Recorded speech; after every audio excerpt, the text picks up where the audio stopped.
Damn, we're doing surgery today. It might take more than a day, but this video shouldn't be too long. This isn't for today, only this one. I got this Montero Sport rear end with the factory locker. I believe it was off of a 1998 Montero Sport. Before I get too deep into this, just wanted to show you what I did. Obviously removed the wheels and just removed the shock. I'm going to be dropping the rear of the suspension leaf springs. So just got to unbolt it there, and unbolt everything else that goes along with it. So I'll be taking this line off, and I'm going to try and unclip this without breaking anything. So that's for the parking brake, for when you set it. And this is obviously going to come off. Not bad. So this just has the 4 bolts down here. And besides that, the shaft leading to the rear axle. I think that should be it. I'll check in right now if we need to move anything else. And as far as I was told and what I read online, as long as you have the rear end, the little pump, and the switch, you'll be good. So luckily I was able to get the factory switch, which says rear diff lock. So my first obstacle right now, as you can tell, this rear axle came with the brake lines for parking brakes, which is the best way you could do it. So when removing the brakes, these brake lines from the parking brake, you'll see right now, you'll have to pull this little scrunchie in to expose the cable, and then you pull it out.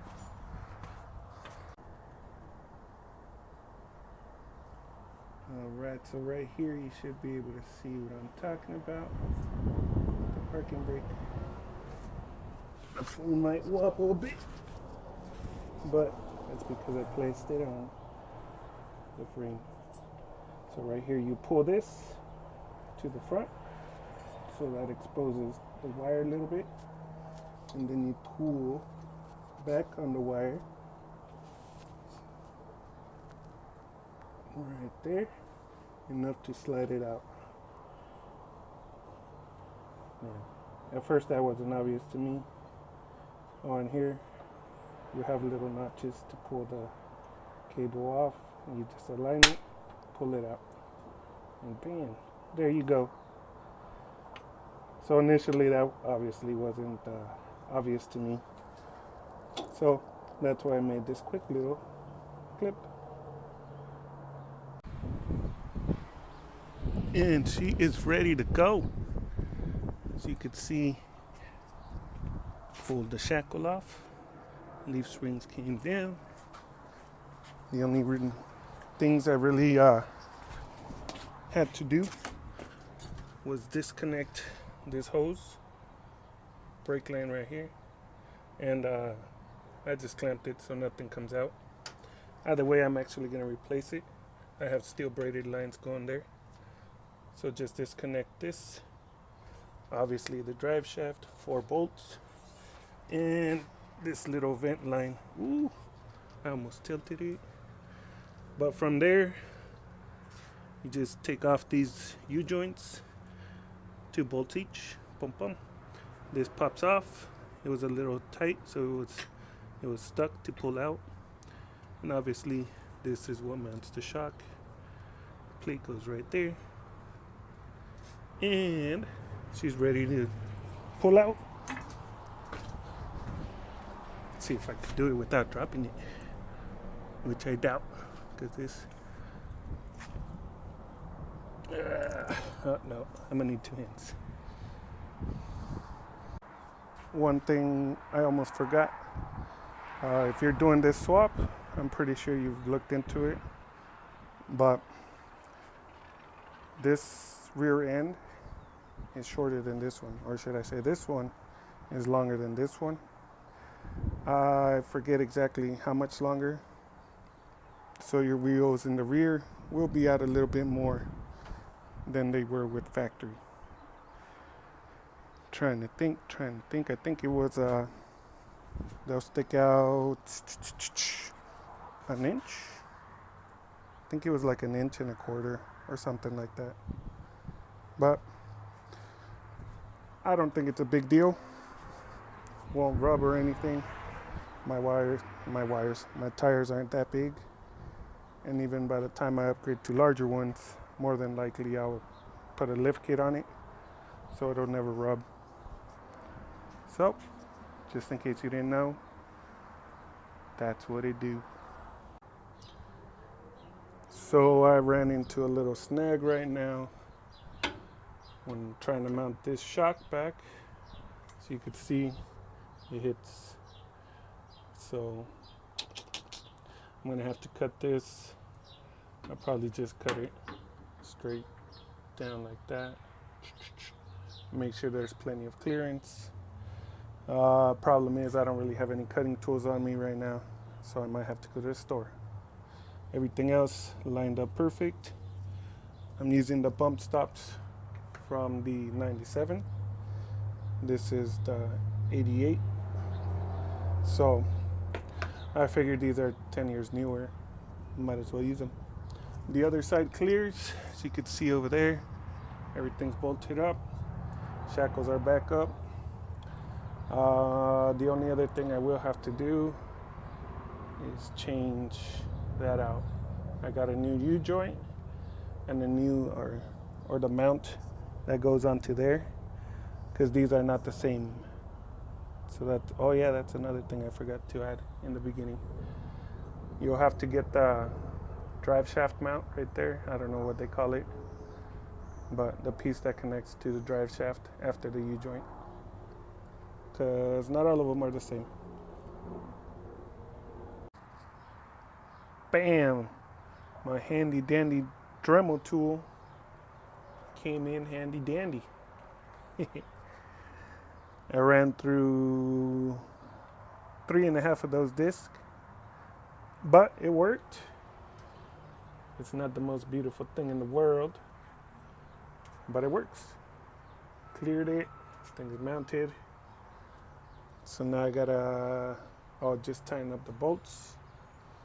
Then after that, I'll have to swap out the U-joint and the piece that connects. I don't really know the name for it, so sorry y'all. Alright, I'm almost calling it a night. So you can see I got the parking brake set up. Now that one that's on the right hand side is actually for the left tire, and I'll show you why. These cables are a lot longer than the short wheelbase factory one, so pretty much just crossed them at that point. Made sure they'll clear the drive shaft and the muffler, and just crossed them so that one over there, same thing, follows up there. It's bolted up there and here, and then connects here. I'm sure there's other ways to do it. That's the way I chose to do it. So all I really got left to make it drivable is to put that piece on. And I pulled the drive shaft out. As you can see, it's so cute and little. But I'll be taking off. I'm gonna take the clips off, bump this U-joint out, replace the other one, because this one's too small. That uses a larger one. So don't forget to get this piece if you're gonna do this rear end swap. I need to check the insides of this before I start driving it. So it's pretty easy. But that's it for tonight. We'll get going later on. So I left off with I had everything mounted back on there. I just needed to work on the drive shaft. And this is the one that came on the rear end, the 9-inch rear end right there, Montero Sport. This is the rear, or I don't know what it's called, this piece, but drive shaft and this piece. This is the one that comes with the 87. I am actually going to end up using this, and I will show you why. I didn't realize it, or I didn't think about it, but these are two different sizes. So as you can see there, it doesn't work out. So even if I try to change the caps from the U-joints onto here, this diameter would not work. So I went to plan B. And plan B is drill it. So if you notice, the alignment ring is the same size right there. So yeah, when I noticed that it was a different size, one of the guys on Facebook, Frank, he told me that he's done this swap on his, and what he did was just drill new holes. So right here it looks a little hectic, and all the mess I made. But these are the new holes that I drilled to use my dry shaft. So this one, this one, this one, this one, this one, this one, and this one, and this one were already on there. This 1, 2, 3, 4. The ones are closer in. These are all the new ones that I drilled. The only issue that I am going to have is when I mount it. Let me see if I can get it. Right here, I won't be able to use the lock nut, at least back here. So I'm gonna move it to the front over here. Hopefully it still works. And the issue is that right here, let's see, that bolt right there is too close to this piece, and the washer, the lock nut or lock washer, doesn't fit on there. The nut will work, but the lock washer won't. Either way, I'm gonna use a thread locker for it. Now what I use to drill is my cordless drill, but I use the Cobalt series of the Milwaukee bits. These are for the harder metals. So I originally had made a little template, or actually of this one, and I just drilled one of the holes on the actual rear end. From there, I just, since I replaced the U-joints, I had this part off, so I just used that to align everything else. But like I said, use the one that's meant to drill through hard metals. I broke a couple of these, but they worked. The reason I got these actually is because they didn't have larger ones or the size that I needed. This is 3/8. This one, flip it. It's hard to see, but it is 25/64. And this one is 27/64. So this was the last one. Pretty much that's the order I went in. So if I would have known this, I would have done it while the rear end was off. Drilled and tapped everything because my tires kept spinning. But yeah, if you have the opportunity to do it while the whole rear end is off, do it. It's a lot easier. And I just had to recharge the battery on this one once. Held up for all four. So I'll be mounting this up soon, along with the factory air pump. So this is the factory air pump. Bam. Pump assembly. Montero Sport. Obviously this is the connection, on and off. It's got a self-regulator inside. This line will go down into the rear axle to where the locker is. And I believe this is for the air intake, I guess you could call it. So the air going in, air goes out. But I'll verify that before I install it. There's something inside of there, so I'll clean it out anyway. But cleaned it up a little bit, as much as I could at least. So looks good.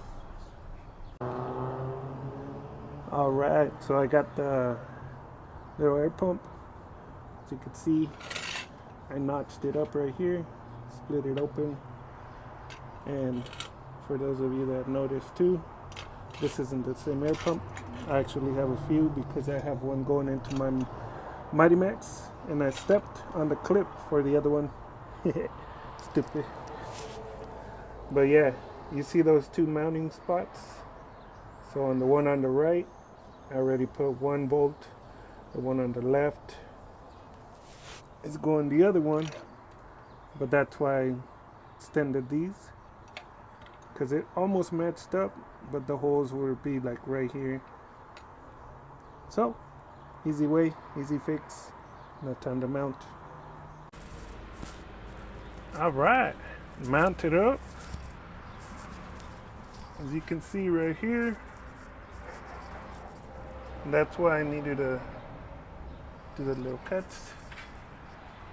Bam. It almost looks like it should have been there.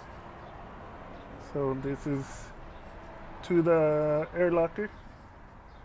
To hear this line, this is a breather for the differential.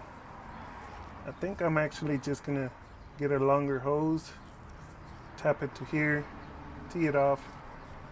Because if I remember correctly, on the Montero Sport, it had another nipple up here, but I don't really want to drill into that. I'll just tee off here. Then the electrical harness from here, I'm planning to run it through here. So that little rubber grommet, move it inside. All right, so where I left off, I just did the wiring here. You can see it right there. I used the factory plug right there. It's just two wires. Oh, I covered them in electrical tape. One red, one black. The red is power, black is ground. And all I did is I put this one away. I didn't end up using it because I didn't really want to figure out this whole wiring situation. So I just got a regular on and off switch. So it's on, off. Right now, obviously, the vehicle isn't on, so it doesn't turn on. Then I use a label maker. And one of the guys from Mitsubishi Montero USA on the Facebook page, I believe his name is Jamie. I forget the last name. He actually sells these stickers, remanufactured, and they're good. I like it, nice quality. So I decided to put one there, and yeah, I just wired everything up to this. Once I flip it on, the light turns on. So I'll show you guys right now. The truck is on, warmed up, ready to go.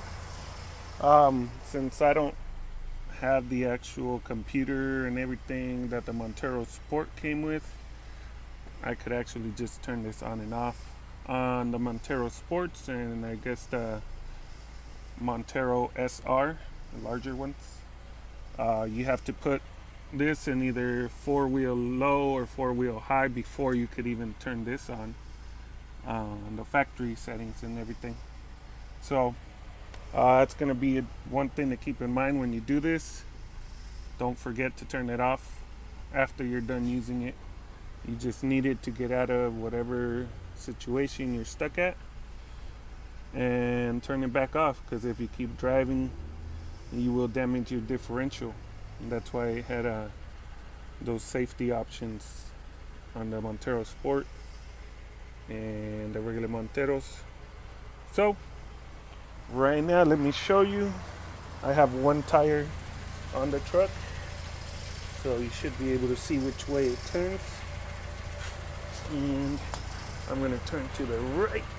As you can see, the wheel goes to the left. So that's the open differential. When it does that, it's actually kind of heavy to move. Alright, we're going to turn this on.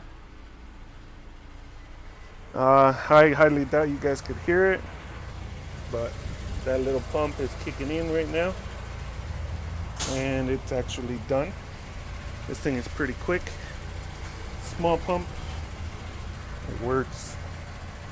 Now I'm gonna need 2 hands for this, so I'm gonna have to put the phone down somewhere, because to turn this, it's actually pretty difficult when it's locked. But I'm trying to find some way. Hopefully that works. So this thing is actually pretty difficult to turn by hand, so I'll let you see it in drive. You can see this wheel is spinning forward, and that one is too.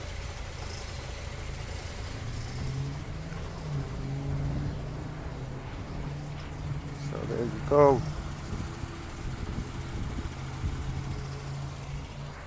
Now with open differential, usually just one side will spin.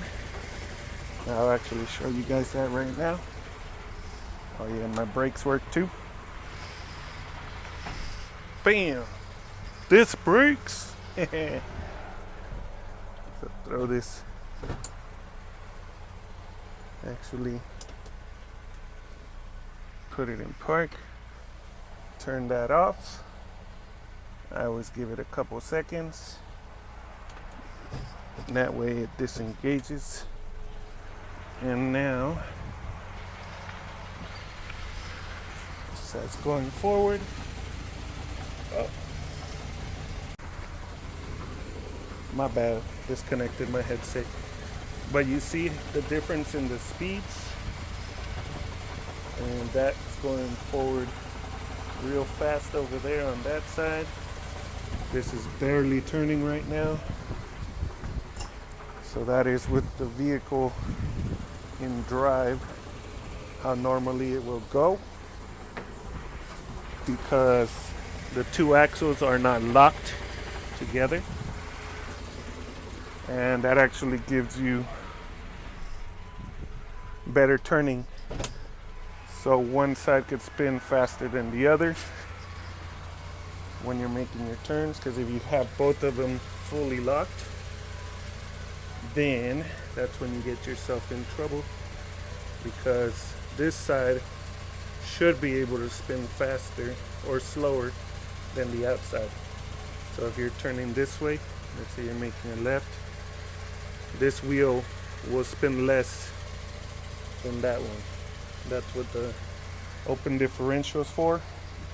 And the LSD, limited slip differentials, those allow one side to spin more than the other.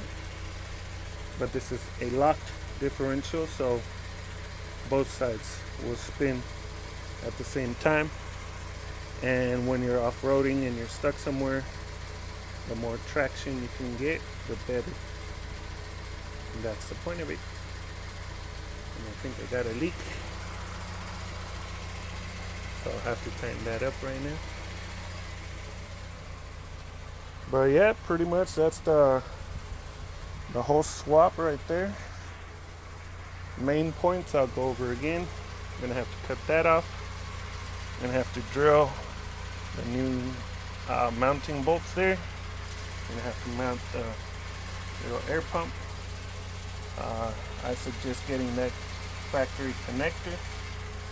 You just come up, wire it on and off switch. Some guys have actually suggested to put an additional light to this somewhere on the dash or somewhere very visible so that you don't forget to turn your locker off. That way you don't mess up your differential. So, excuse me. So yeah, that's the whole basic swap right there. You guys feel free to ask any questions on the board. I will be putting some steel braided lines later on. I actually bought some for this vehicle, but since this is from the Montero Sport, these lines are actually longer. So I'm just gonna go buy a whole new set. If you're interested on the ones I have, those are on sale. So cool. You guys keep on wrenching.